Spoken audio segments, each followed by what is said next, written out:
বেশ কিছুদিন ধরে দেখছিলাম একটা ভিডিও বেশ ভাইরাল হচ্ছে। ওই যে নাগপঞ্চমী গাছের ফল সত্যি কি বিষধর? যেহেতু নাগপঞ্চমী নাম আর বিষের মতন কালার হয়ে যায়, নীল সবুজ, অনেকেই বিভিন্ন রকম দেখছিল। তো দেখা যাক, তাই জন্য পরীক্ষা করার জন্য আমি, দুষ্টু আর রিয়া বেরিয়ে পড়েছিলাম। তো আমাদের বাড়ির পাশে একজন জেঠুর বাড়ি থেকে রিয়া আর দুষ্টু ফলটা তুলে নিয়ে এসছে, বলেই তুলে নিয়ে এসছে। তো দায়িত্বটা পড়েছে রিয়ার উপরে ফাটানোর। চলো দেখি ফাটাই। এই দেখো ফাটানোর পরে কি হচ্ছে সেটাই দেখার বিষয়। সব জায়গায় ভিডিওগুলোতে দেখেছিলাম যে ওই যে ফলটার ভেতর থাকতে থাকতে নাকি সবুজ থেকে হালকা বিশ্রী কালারের নীলের মতন হয়ে যাচ্ছিল। তো এটা কিন্তু সত্যি, আমরাও দেখলাম যেটা।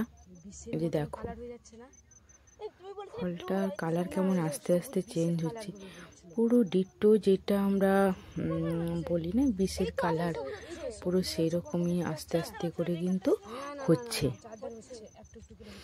তোমরা কারা কারা এটা ট্রাই করেছো অবশ্যই কিন্তু আমাকে কমেন্ট করে জানাও। আমি তো করেছিলাম আর নিজের চোখেও দেখেছি পুরোটা, সেটাই তোমাদেরকে দেখাচ্ছি। কোনো কিছু এক্সট্রা কিচ্ছুই দেখাচ্ছি না, যেটা আমরা ফলটা ভেঙে দেখেছি পুরো সেই কালারটাই এসছে। এই যে দেখো পরপর দেখতে পাচ্ছ তো যে কালারটা কেমন চেঞ্জ হয়ে আসছে। মানে সত্যি অবাক করার বিষয়, আজ পর্যন্ত কোনো দিন দেখিনি, এই প্রথম আমি কিন্তু পরীক্ষা করে দেখলাম। এবারে বলি, এই যে পুরো এই কালারটা হচ্ছে লাস্ট কালার। তো আমার ভিডিও কেমন লাগলো অবশ্যই কমেন্ট করে জানাও।